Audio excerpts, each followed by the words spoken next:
Hyderabad KPHB కాలనీలోని శ్రీ వెంకటేశ్వర స్వామి ఆలయంలో జరిగిన చోరీ కేసును పోలీసులు ఛేదించారు. ఈ ఘటనకు సంబంధించి అంతర్రాష్ట్ర ముఠాను అరెస్ట్ చేసినట్లు కూకట్పల్లి ఏసీపీ రవికిరణ్ రెడ్డి తెలిపారు.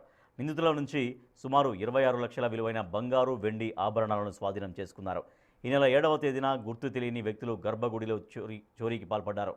200కు పైగా సీసీటీవీ కెమెరాల ఫుటేజీని పరిశీలించి సాంకేతిక నిఘా ఆధారంగా నిందితులను గుర్తించారు. 5గురిని అరెస్ట్ చేయగా మరో 2 పరారీలో ఉన్నారు. సో దీన్ని ఎట్టి పరిస్థితుల్లో పట్టుకోవాలన్న ఉద్దేశంతో మనకున్న లీడ్ ద్వారా దీన్ని వెరిఫై చేసుకుంటే మనకు పాత అఫెండర్ నీలాపు నీలయ్య అని చెప్పి ఇతను ఓల్డ్ అఫెండర్. ఇంతకుముందు కూడా దాదాపుగా 15 దొంగతనాల్లో ఇతను పార్టిసిపేట్ చేస్తున్నాడు.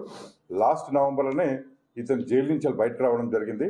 ఆ తర్వాత రీసెంట్గా మన అమీర్పూర్ లిమిట్స్లో ఒక బైక్ దొంగతనం కేసు, జూపిటర్ అండ్ వెహికల్ దొంగతనం కేసులో కూడా ఉన్నాడు. అయితే మనకు ఆ లీడ్ ప్రకారం చూస్తే ఇతను ఐడెంటిఫై చేయడం జరిగింది.